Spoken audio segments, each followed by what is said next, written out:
Hello.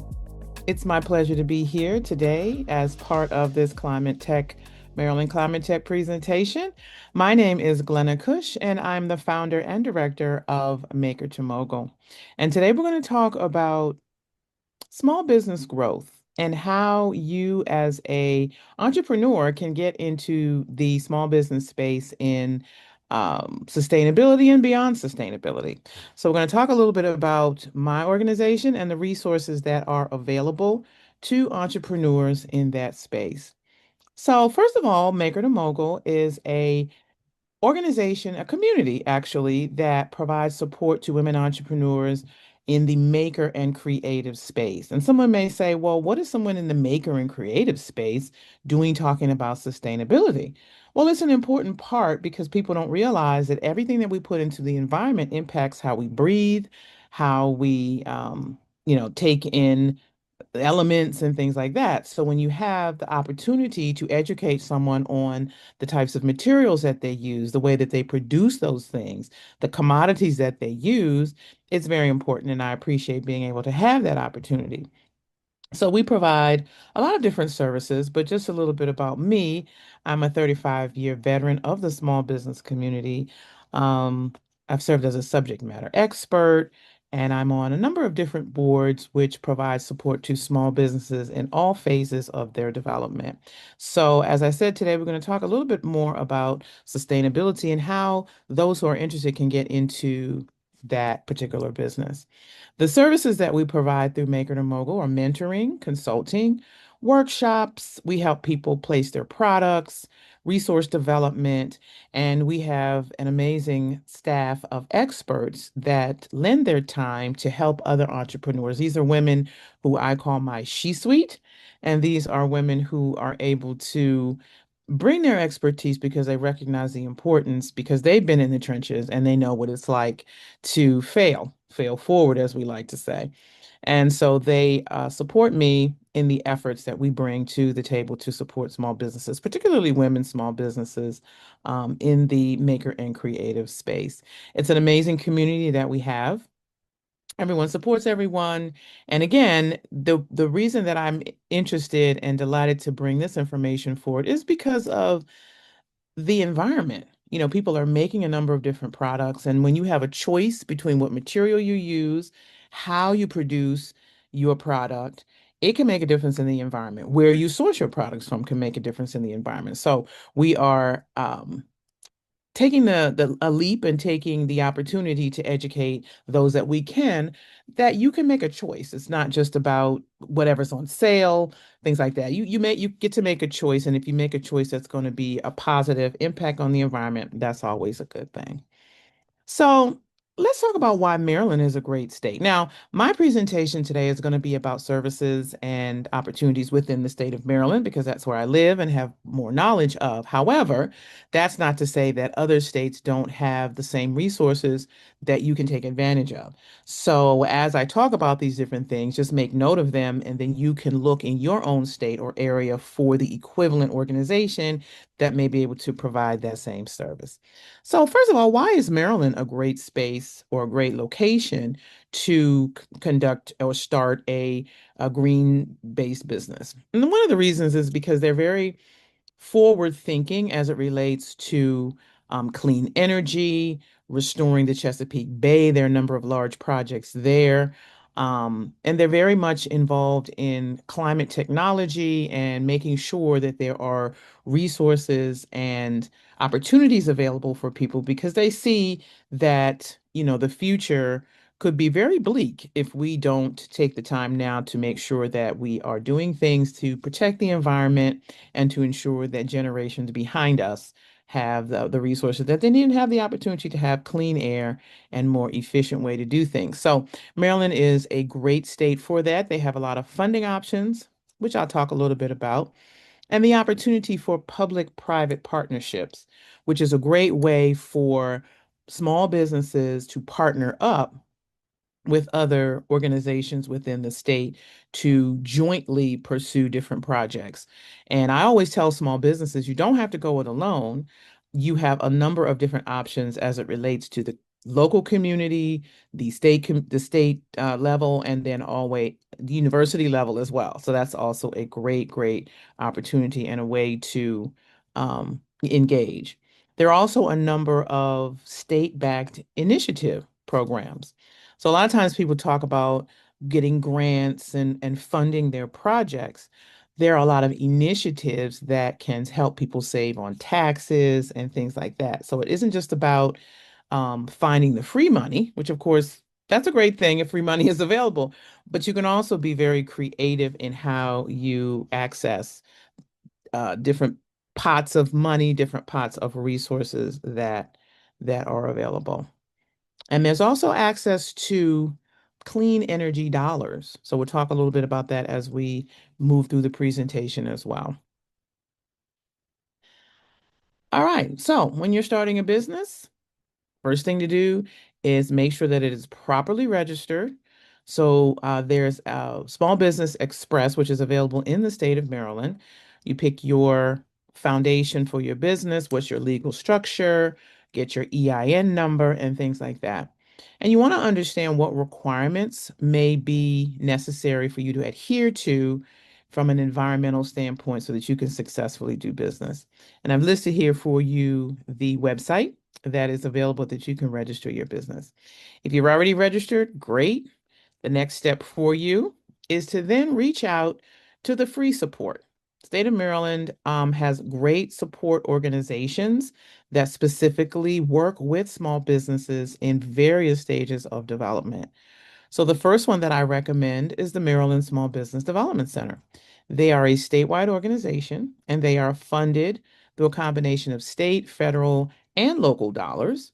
And Maryland taxpayers pay for services through the SBDC. So their services are provided at no cost to the small business, which is a great thing. I always tell people, go for the free stuff. If you can, find out what's out there.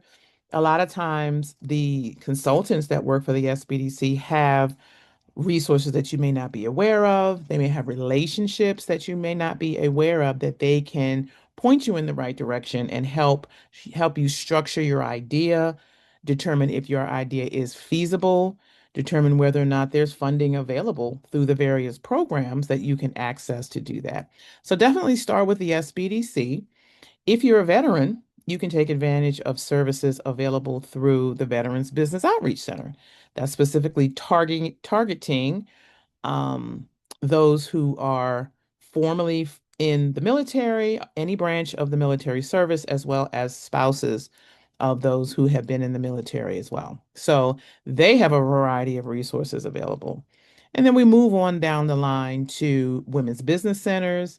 um, the Maryland Business Opportunity Center is another option for small businesses that have resources available. And again, most of these resources and services are available at no cost or minimal cost because the services are provided based on the funding that they receive from the federal government and also from taxes that individuals pay. So in your state, as far as the SBDC is concerned, there is pretty much an SBDC in every state in the country. So that is where I recommend that people start. And some of the services that will be available to you is no cost consulting, which is a wonderful opportunity to really sit there and get your idea fleshed out.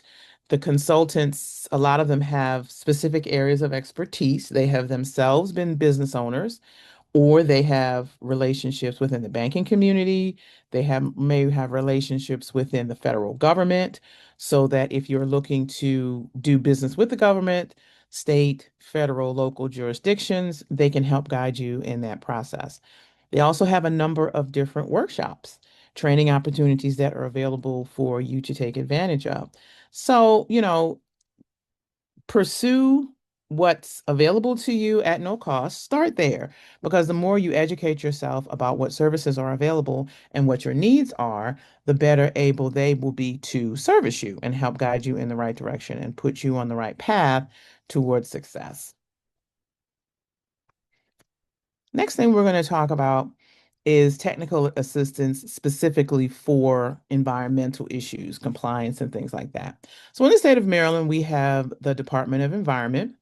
They're the ones that issue the various permits related to air quality and emissions.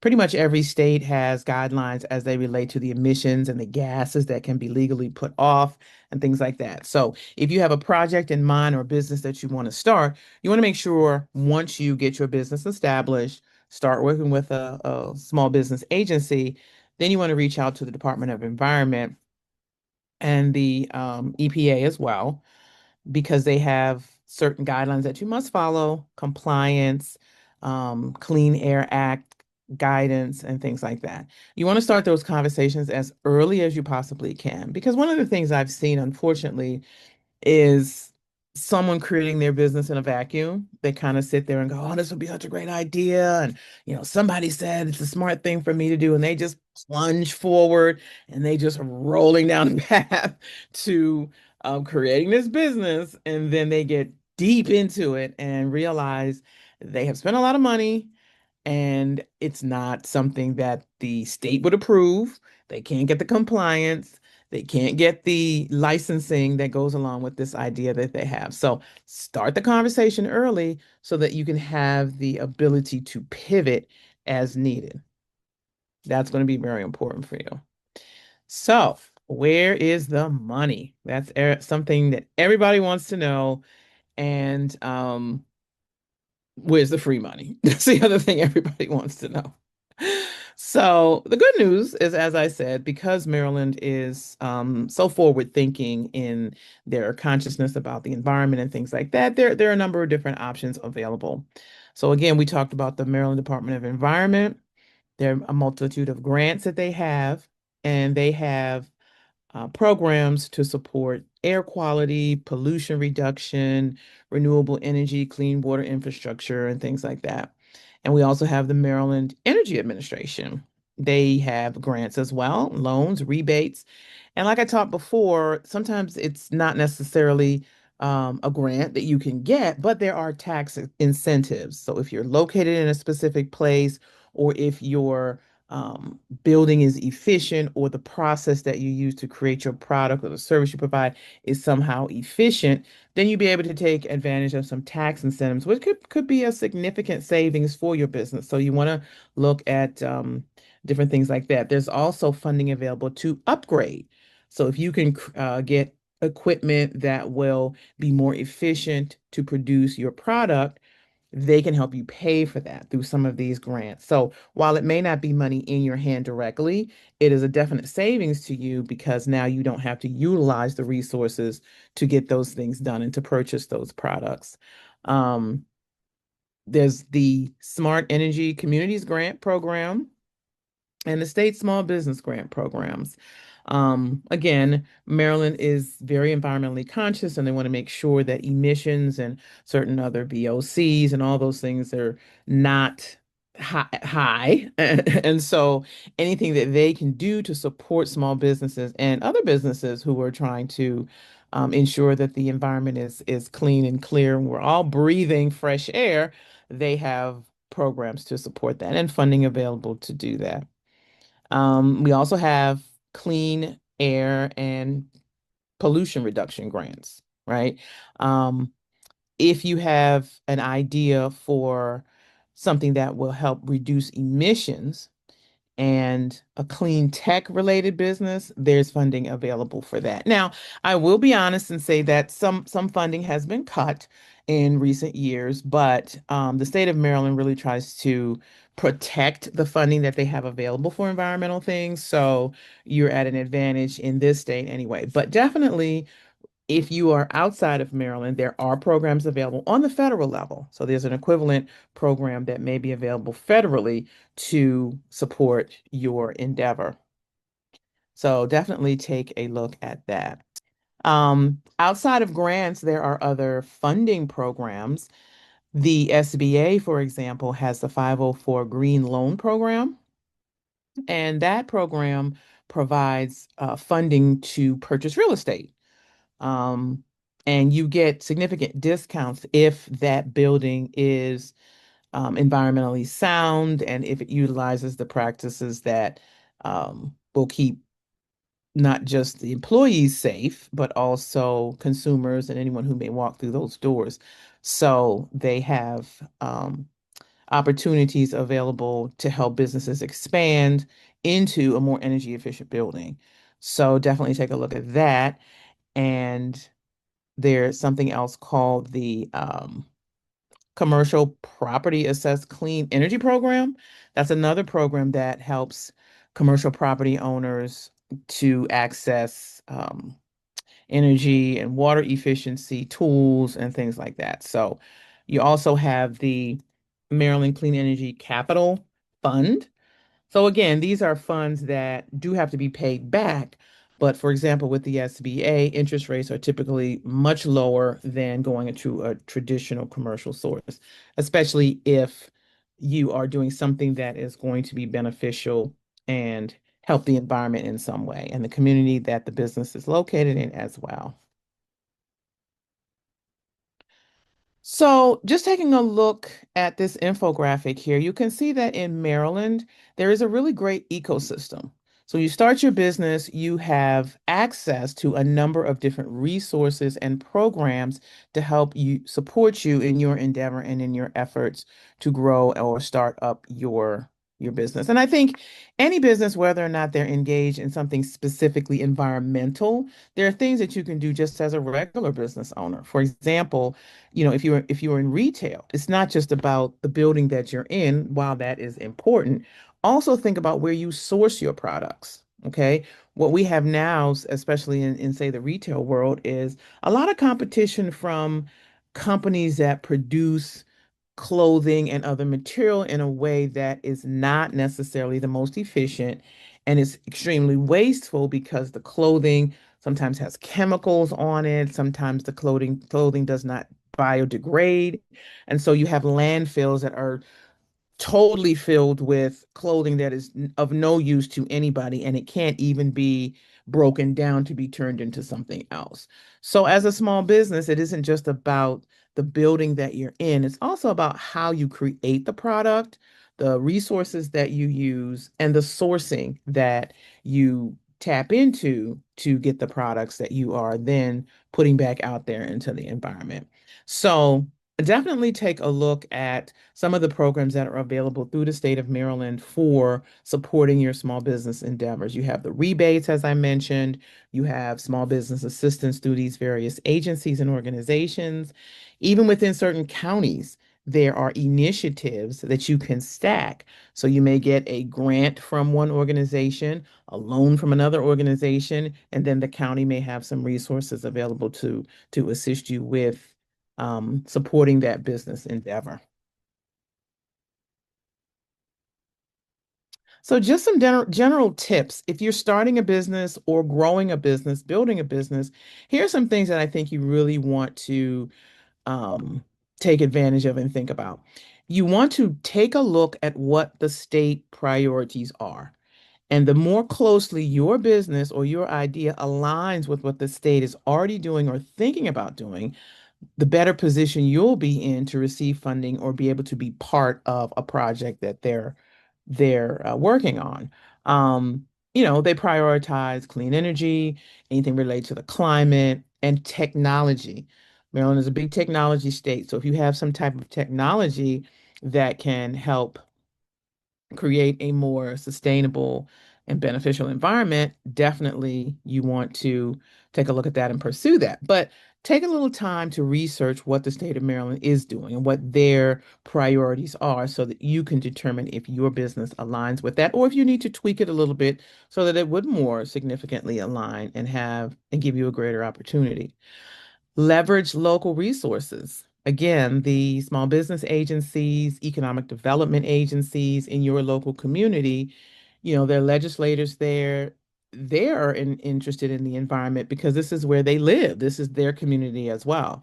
So take the time to get to know those local individuals, local economic development, local SBDC consultants and staff to work together with them to further your business endeavors and help you with the various applications, help steer you in the right direction as far as who you should be speaking to within these agencies, one of the things that all these small business or organizations are very good at is helping you structure your business plan. So if you have a great idea and you're not quite sure how it should be structured, do your numbers make sense? The SBDC, Women's Business Center, Veterans Business Opportunity Center, they're all places that you can go to and at no cost to you be able to have someone take a look at your business plan.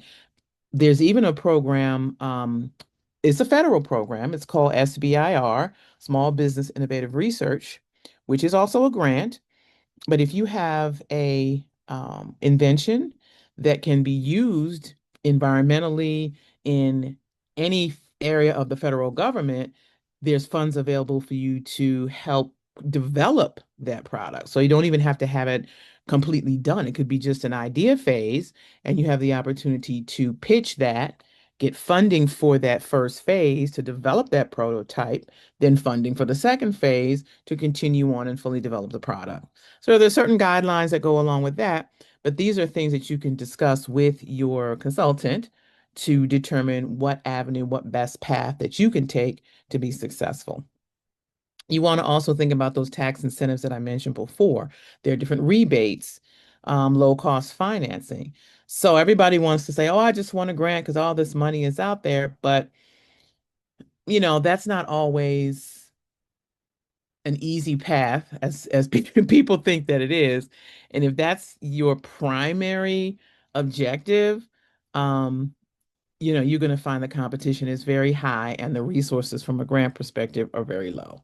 So, if you can lend your expertise, because obviously you're starting this business because you have some knowledge in some area.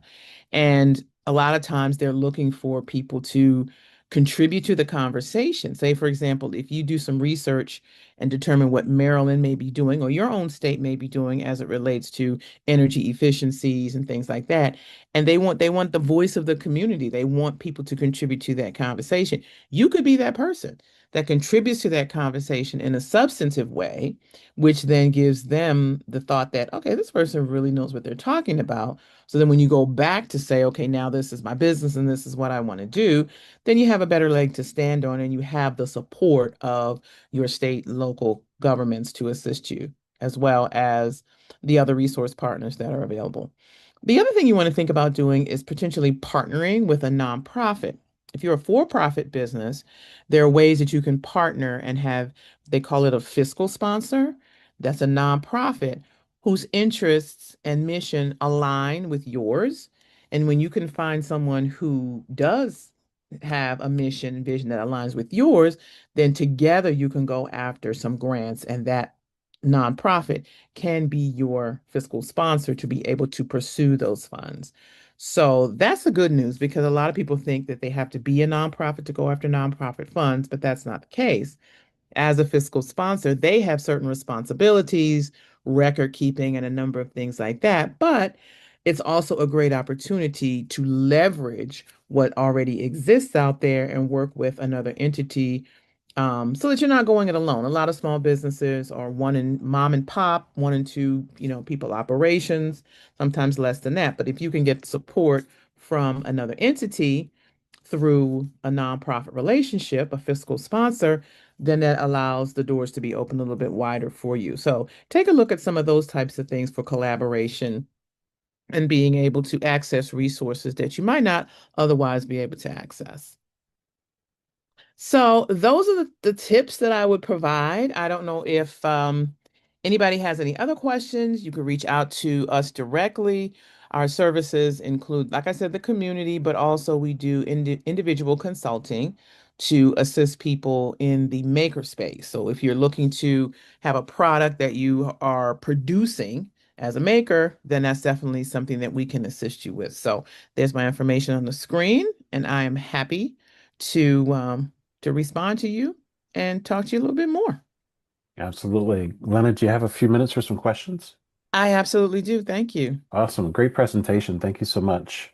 You're so welcome. Well, first of all, first and foremost, um, in the space of the, green economy or the decarbonization economy, um, the on-ramp that everyone's trying to find, right?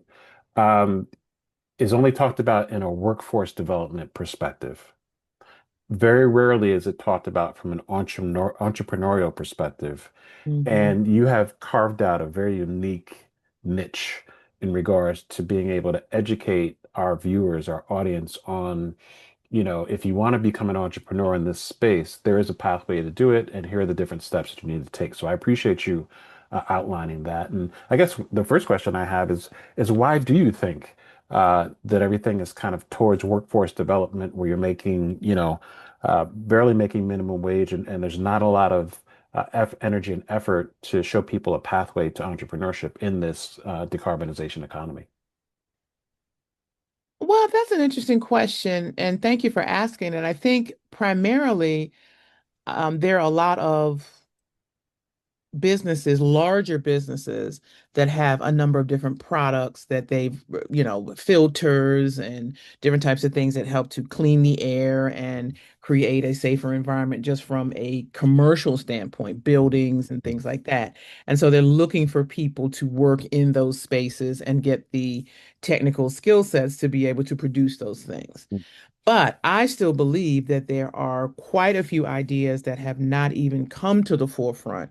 Every day we're hearing about, I just read about this young person who was, I think, 15 years old, and they developed some kind of efficiency with fuel that he received some kind of an award for. So there's great ideas still out there, and I don't think that that has been pursued enough and supported enough. So I think that people who have commodities, even within the consulting space. It doesn't have to be that you make something, but you may have some expertise.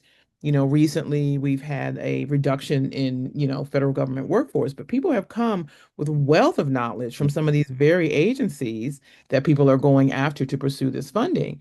So someone may be able to start a consulting company where they're leveraging their knowledge and helping someone understand how to navigate through these different challenging paperwork and different questions that are being asked of them and how to answer those questions and so forth. But I think there's still a wide open space with on the consulting side and on the commodity side as well. Absolutely. And for those who may have, as of last week, been working for the Environmental Protection Agency, but your agency is being phased out, there's definitely Yeah, another pathway to be able to create a business because you're already kind of were working in the space or adjacent exactly. spaces or maybe curious.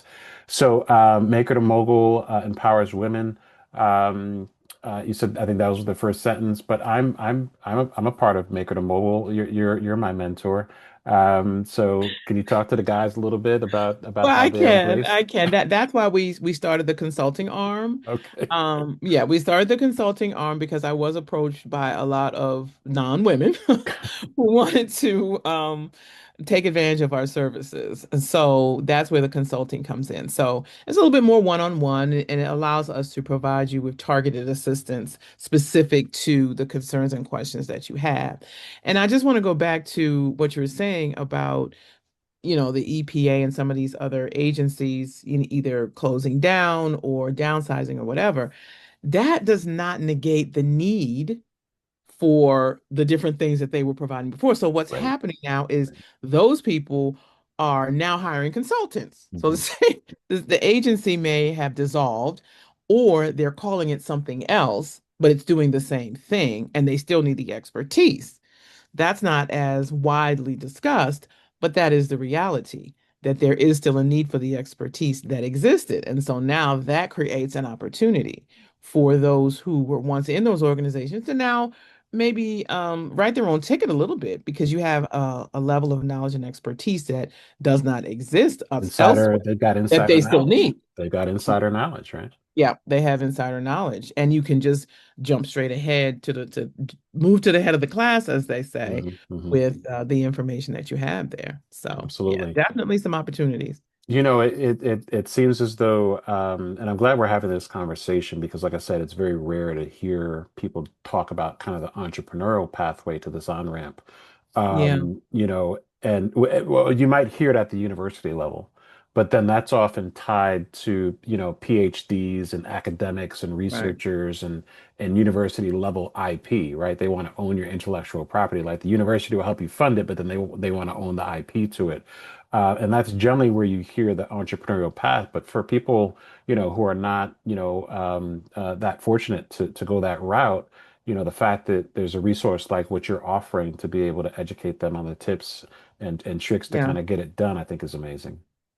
Yeah, it's always great as an entrepreneur, a one or two person shop, to have someone with some knowledge and expertise that you can bounce your idea off of. And, a lot of times your business partner is not going to tell you that idea is not a good one, but you can go and speak to someone who can make research available to you. One of the things that the SBDC has, which I've always encouraged people to utilize, is their research arm. Mm. So if you, for example, want to have your business located on a particular street and you want to know, well, how much traffic goes past this building and that kind of thing, you can reach out to the SBDC and they can put in a request for you. There's a staff of researchers in Texas at a major university down there, and it's staffed with grad students.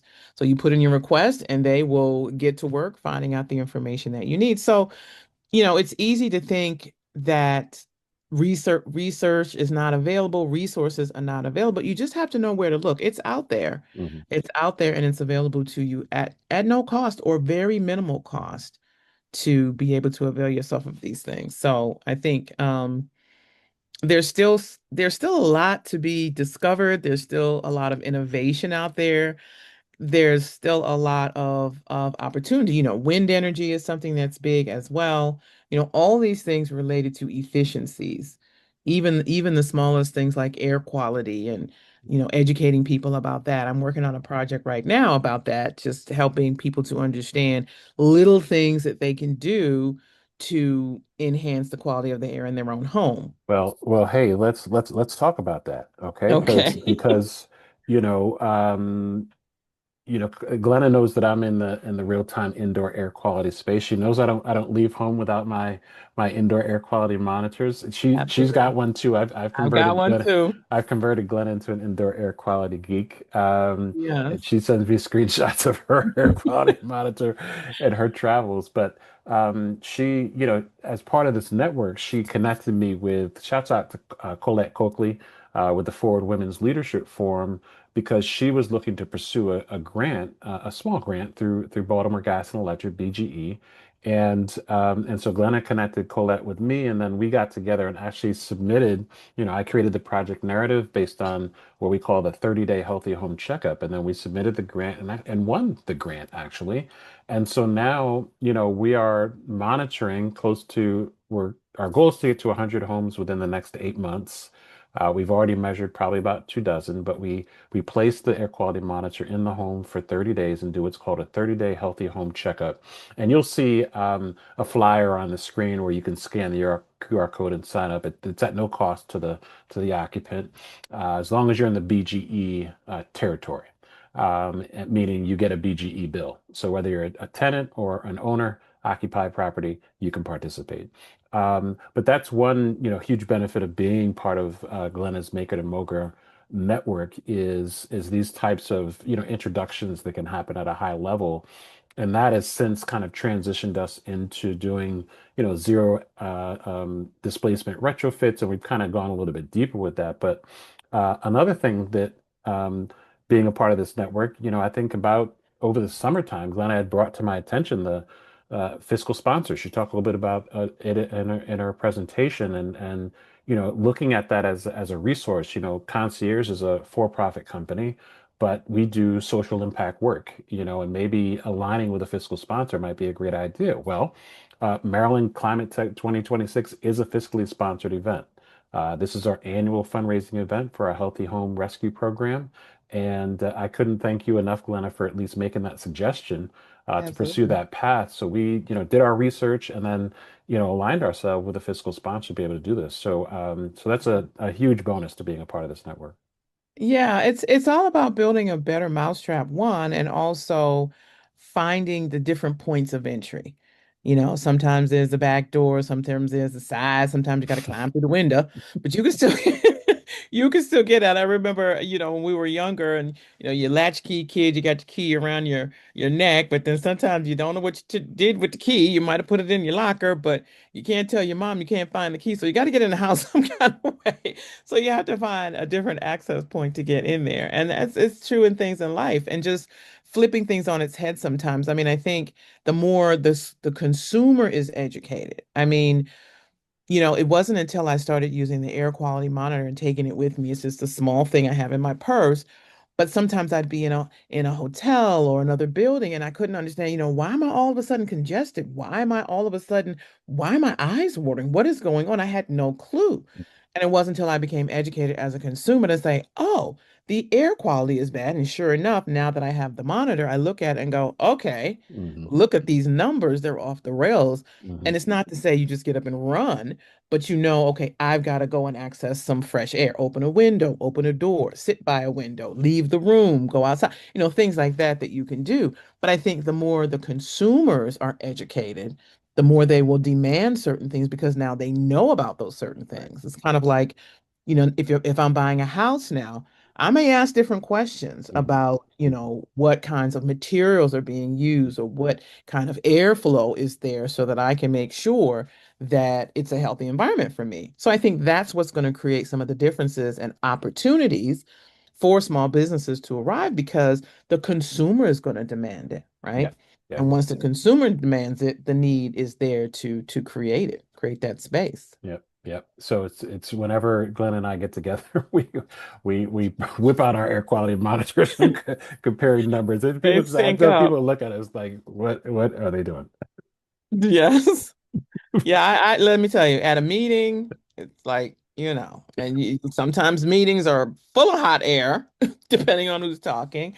But I'll pull it out and I'm like, I got to get up. I have to step out for a minute because it starts, you start to feel it. You start to feel it, and you know that that's what's going on because, say for example, something like radon, right? Which these monitors don't track, but Aaron likes to always say, you can't see it, you can't smell it, you can't taste it, but that doesn't mean it's not having an impact. So when you start to feel a certain way, now you can at least think, okay, something's going on. Let me start regulating. It's not just me. Something Right. actually is happening to my body in this space. Exactly. And then Exactly. when because you don't pay attention, then you go outside and it's like, okay, my nose cleared up. Right. Yeah. There's no congestion now. What you don't make the connection between those two things until you get a little bit more educated about it. So I'm That's excited to be part of this project and part of the opportunity to help educate small businesses about what's and entrepreneurs who are interested in that space to learn where the resources are. Speaking of resources, you talked about grants. Okay, so let's say it's kind of a startup company, you're just kind of getting out the gate, and I'm kind of running into this situation, so I'd love your advice as well. You know, and you're fiscally sponsored and you're going after a grant, but it's a reimbursable grant. Any suggestions on how a newer, under-resourced social impact organization can navigate a reimbursable grant? Yeah, I typically recommend that people look at those as a last resort, Mm, because it's all about the cash flow, yeah. right? And if you Yeah. don't have the cash flow, you've got to find those funds somewhere. Hmm. And unless you're partnered with someone else who's going to fund you, like say a Hmm. state, local government, CDFI maybe or something like that. yeah, things like that. Hmm. Unless you have that, then you're not going to be able to fulfill the contract because you don't get the funding until after the fact. Hmm. Hmm. So I typically tell people to steer clear of those if they can help it, um, because it's challenging. Yeah. It's challenging. I Yeah. recommend those for more established companies that have a better cash flow Yeah. profile. Yeah. Yeah. Yeah. No, good point. Yeah. Good point. So, final question. It's about youth engagement. Like, how are you, or what's the future of, engaging with the youth to be able to show them that, getting into the green economy, the decarbonization economy, it's not just for white folks, right? Everyone can benefit from being a part of this. How are you engaging? With the youth or with the younger generations. I think they're more of a kind of show me the money type, show me Well, that that's actually can make a good living. I think it's interesting because young people they get excited about things pretty quickly. I mean, they're like a show and tell. You Mhm. show me this, I'm all on top. I'm all over it. Like, Yeah. wow, I didn't realize that. They go home and tell their parents, and then they go home and, where their parents might be like, I've done this way for so many years. It hasn't bothered me. It's not a big deal. Mhm. It's the young people that are going to drive the change in a lot of environments because they're the ones that are a little bit more conscious of things than, say, our generation and generation before. This is the way we've done it. This is the way we're going to do it. It hasn't Mhm. hurt me so far. No big deal, whatever. But the young people, and it's just about educating them. It's Yeah. just about making them aware. And I believe you had an intern at one point who was assisting you. And as a result of what she discovered, she went home and told her family and I think her neighbors. And now she's decided to change her career path Yeah. because Yeah. of what she learned working with you. So Yeah. Yeah. that's one of the examples that I can point to and myself too, that other people, once you share that with young people, Mhm. they get it immediately. Right. They get it immediately. Right, right. Good point. Good point. Okay, so this was great. I appreciate you again. Your My third year pleasure. participating in our event. It's You always a always pleasure. you always bring the fire, so definitely appreciate that. And anything that I didn't ask you that you want people to know about yourself, make it or mobile before we close out? I can't think of anything, just that there's some people say there's nothing new under the sun, and in some ways that's true, but it may be a different take on a similar thing, or it may be something that people just weren't ready for, Mm-hmm. right? That should be revisited. Hmm. So don't discount anything. Maybe just look at it from a different angle or a different branding of that same thing, and the community and the environment may be more ready for it now than they were before. Awesome. Great, great way to close out. Appreciate your continued support, your thought leadership in this space. This has been great. Thank you so much. Of course, thank you. All right, talk to you Enjoy. soon. All right, take care.